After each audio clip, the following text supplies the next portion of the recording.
E aí pessoal, tudo bem? Eu sou o Bernardo, esse aqui é o BGeek e saiu o primeiro episódio de Invasão Secreta, nova série da Marvel. Vem conferir comigo tudo o que aconteceu nesse episódio. Então já curte esse vídeo, assina o canal e vem comigo.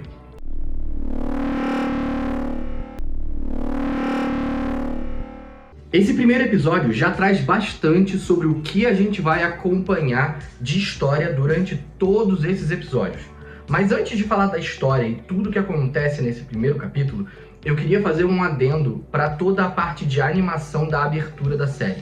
Ela tá muito bonita, vale gastar esse tempinho para ver todo esse processo, porque além da arte ser muito bonita, ela também consegue trazer pra gente muito do que essa história vai trazer de acompanhamento para todo o público, que é essa visão de Skrulls e humanos convivendo e você não saber e ter esse senso de com quem que eu tô conversando, para quem que eu tô falando durante toda a série, porque qualquer pessoa pode ser um Skrull e qualquer Skrull pode ser uma pessoa, então você fica completamente confuso e com esse sentimento de paranoia mesmo durante toda a série.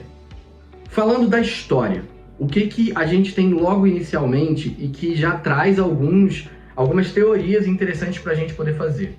A gente tem o agente Ross, que é aquele agente que a gente tem acompanhado muito nos filmes do Pantera Negra, inclusive, que vai se encontrar com um agente do governo americano e ele traz esse agente, ele começa a trazer toda a história que a gente tem acompanhado nos últimos dias e meses na Marvel, que é sobre atentados que têm acontecido em todo o planeta e que têm gerado problemas diplomáticos entre países. E o que ele traz é que, na verdade, esses atentados são feitos por Skrulls e não por humanos. Então não são células terroristas que estão fazendo necessariamente esses atentados, mas é uma coisa muito voltada para os Skrulls que querem, de fato, dominar a Terra. E aí, mais um parênteses. Por que eles querem dominar a Terra? E isso fica muito claro, inclusive, durante o decorrer dessa história. Quando a gente pega o que aconteceu em Capitã Marvel, que foi a primeira vez onde a gente viu os Skrulls e teve toda a primeira dinâmica, inclusive, do Nick Fury com o Talos, que é aquele Skrull que é parceiro dele naquele filme e continua sendo parceiro nas sequências, ele termina aquele filme se comprometendo, ele e a Capitã Marvel, inclusive, se comprometendo em achar uma nova casa para os Skrulls. O que acontece até o momento desse episódio e desse momento da série, que se passa nos dias atuais, é que esses Skrulls, eles foram meio que deixados de lado e não têm a sua casa de fato. Então a promessa que o Nick Fury e a Carol Danvers fizeram para esses Skrulls, ela meio que não foi cumprida e por conta disso acaba se criando uma célula extremista dentro do núcleo dos Skrulls. Então, Skrulls que não estão de acordo com o fato deles não terem recebido uma casa como foi prometido para eles, e a gente está falando principalmente de Skrulls mais jovens, não aqueles Skrulls que provavelmente estavam na guerra e em todo o processo que aconteceu 30 anos antes, quando a gente tem os acontecimentos de Capitã Marvel. Esses Skrulls mais jovens, eles têm essa sede de ter uma terra e ter um planeta só deles. E a grande questão eles querem dominar a Terra, já que é aqui que eles estão. É nesse contexto que aparece o nosso vilão como líder dessa célula, nosso vilão Krabs, que é o mais extremista de todos e que busca, de fato, construir essa terra para os Skrulls. E para isso, durante todos esses anos, os Skrulls eles começaram a dominar e a participar e estar infiltrados nos mais altos escalões dos governos de todo o planeta. O que faz com que, para além dos poderes físicos e superpoderes que os Skrulls têm, eles também têm um poder político neste momento. Essa é a grande complicação. Para além disso, a gente tem o fato de que, a partir do momento que os Skrulls podem fazer metamorfose e conseguem não só se parecer com pessoas, mas também conseguem pegar as memórias dessas pessoas, a gente não pode confiar em ninguém.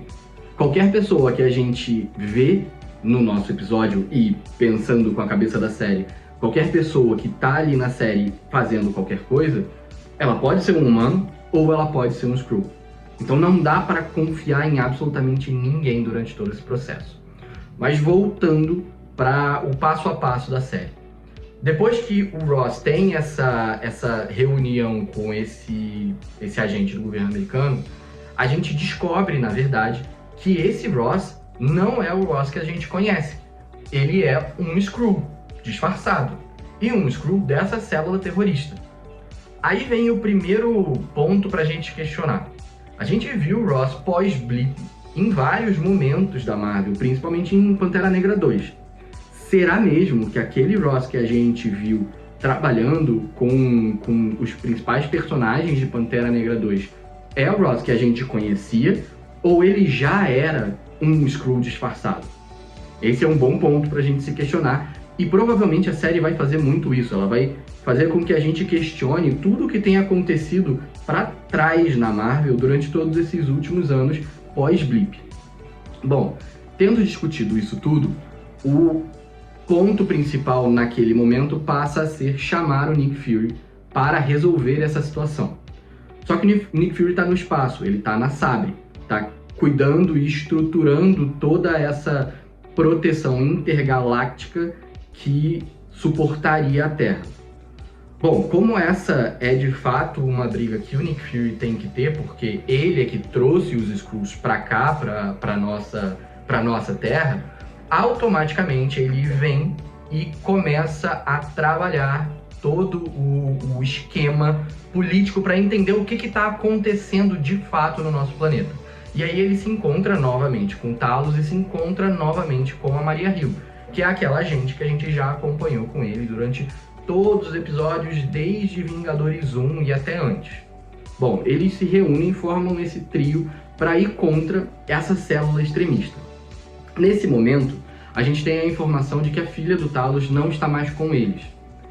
E depois, em algumas cenas depois, a gente descobre, na verdade, que a filha do Talos faz parte dessa célula extremista, como a gente já suspeitava quando a gente conversou sobre invasão secreta no nosso vídeo para analisar tudo que a gente já sabia antes da série começar. Tô deixando esse cardzinho aqui desse vídeo, que é super interessante vocês olharem também.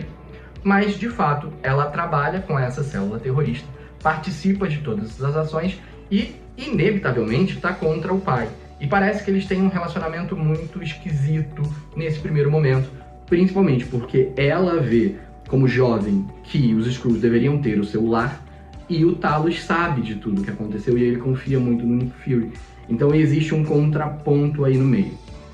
Bom, a gente tem toda essa dinâmica dela dentro da célula, e aí a gente descobre que em algum lugar da Rússia foi construída uma cidade dentro do que provavelmente é uma usina nuclear abandonada, que parece muito Chernobyl ou algo do gênero, mas não tem nenhum nome específico nesse momento, até onde a gente sabe. Os Skrulls construíram uma cidade para eles. Então lá é um refúgio Skrull, onde os Skrulls podem aparecer com as suas próprias peles, né? A pele de Skrull, aquela pele verde que a gente já conhece. E é lá onde todos os planos são arquitetados por toda essa célula. E mais do que isso, a gente descobre que é neste lugar onde a gente consegue entender o que está acontecendo com todos esses humanos que estão sendo raptados e estão aparecendo como Skrulls depois, principalmente nesses altos escalões do governo. Eles têm algumas máquinas onde eles prendem esses humanos, deixam esses humanos inconscientes, e a partir daí os Skrulls, com o olhar, conseguem fazer a metamorfose e conseguem também, tocando nesses humanos, pegar toda a memória que eles têm, o que faz, inevitavelmente, com que esses Skrulls sejam literalmente 100% iguais a esses humanos. Então existe todo esse ambiente ali de pessoas raptadas por esses Skrulls para fazer esse plano de se fingir deles. Bom, outro ponto importante dessa dinâmica é o fato do Nick Fury tá mais velho, isso é inevitável. E ele tá mais velho mesmo, e isso é muito questionado durante toda a série. A gente tem o encontro dele com a Sônia, que a gente descobre que é uma agente do MI6, e ela traz isso muito claramente pra ele. Ela fala, cara, você tá velho, você não tá na ativa há muito tempo, como é que eu vou confiar em você, por exemplo, como um parceiro meu, se você não tá em condição alguma de ser um parceiro ou qualquer coisa assim. Existe um ponto que é trazido toda hora na série, que é falar sobre o velho Nick Fury.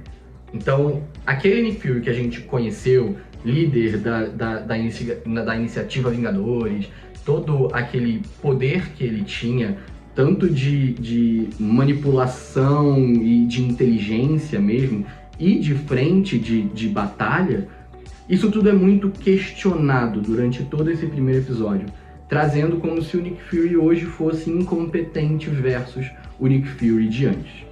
E o Nick Fury sabe disso. Ele sabe que depois do blip, ele virou uma outra pessoa. E todo mundo faz questão de trazer isso pra ele o tempo todo. A grande questão é que a gente não sabe se são pessoas ou são Skrulls tentando mexer com a cabeça dele. Isso a gente vai descobrir de fato com o decorrer da série. Mas esse é um ponto que é muito trazido. O quanto o Nick Fury e o Talos também não são mais aqueles personagens fortes e desenvoltos como a gente viu em Capitã Marvel. Esse provavelmente vai ser um tema muito importante e a gente com certeza vai entender melhor por que o Nick Fury não estava aqui na Terra depois do blip, por que ele foi de fato para o espaço e construiu a Sabre. Todos esses pontos vão ser certamente explicados durante todo esse processo. Existe uma cena onde a gente vê o Rhodes, que é o máquina de combate, junto com o presidente dos Estados Unidos, mostrando que ele é realmente um assessor muito grande desse presidente. O que cabe aqui é que ele traz a informação de que o Nick Fury voltou para a Terra e que ele deixou a Sabre. O presidente não gosta muito da ideia, porque ele preferia que o Nick Fury ficasse no espaço cuidando dessas ameaças intergalácticas, mas dentro dessa conversa a gente vê que o Rhodes fala que por fazer isso o Nick Fury deveria ser considerado um desertor. E aí vem aquela questão que a gente trouxe também naquele vídeo que a gente conversou. Será que esse Rhodes e esse presidente são de fato essas pessoas ou já são Skrulls disfarçados que a gente ainda não tinha conhecimento? Eu confesso que essa fala do Rhodes foi muito estranha, foi muito esquisita, me soou muito mal e eu tendo a achar que talvez ele seja um Skrull. Talvez o presidente não, mas o Rhodes eu desconfio por conta desse diálogo que ele não é quem a gente acha que é. A gente vai acompanhando todo o planejamento de um atentado em Moscou que iria iniciar uma guerra entre Estados Unidos e Rússia, que está sendo manipulado pelo Kravitz, que é esse nosso vilão, líder dos Skrulls rebeldes nesse momento. Dentro desse atentado existem várias reviravoltas onde a gente consegue ver que de fato o Nick Fury não está mais tão ágil quanto ele estava antigamente.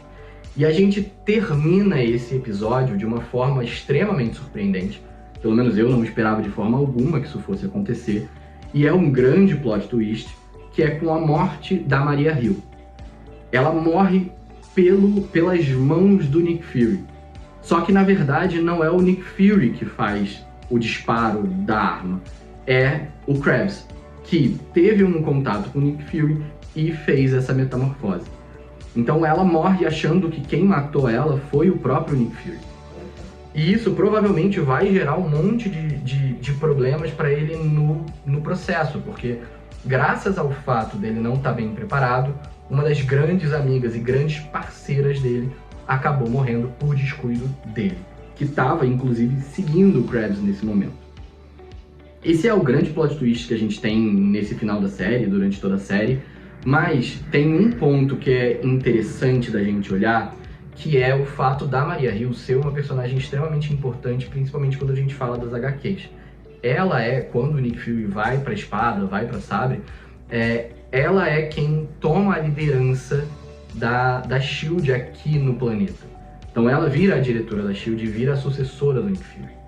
O que eu acho que existe de possibilidade aqui? A gente tem essa filha do Talos, a Dia, que tá fazendo um jogo duplo no fim das contas, depois de ter encontrado com o pai e saber da morte da mãe. E a gente descobre pelo Talos que a mãe foi morta pela própria célula rebelde. Provavelmente a mãe da Dia, ela estava junto com o Talos combatendo a célula e acabou morrendo por conta disso. Bom, a gente vê que ela tá bastante confusa, ela não sabe em quem confiar, se ela continua seguindo os ideais rebeldes dela ou se ela vai auxiliar o pai que tá lutando por uma causa um pouco mais nobre, digamos assim. Mas eu tendo a achar que a gente está vendo a construção de uma personagem que vai se tornar a próxima Maria Hill. Então eu acho que eles estão construindo a Dia para se tornar a Maria Hill de fato no futuro e ser esse braço direito do Nick Fury aqui na Terra, talvez revivendo a SHIELD, enfim, não sei exatamente para que caminho seguiria, mas eu acho que ela viraria uma agente do Nick Fury para as próximas sagas da Marvel. Acho que essa é a construção que essa série vai deixar pra gente. Mas esse foi o primeiro episódio e ele já começou assim com muita coisa legal pra gente discutir.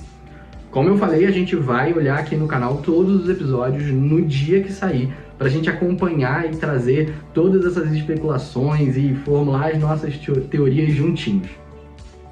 Bom, pessoal, esses foram os principais pontos do primeiro episódio de Invasão Secreta, nova série da Marvel que estreou hoje no Disney+.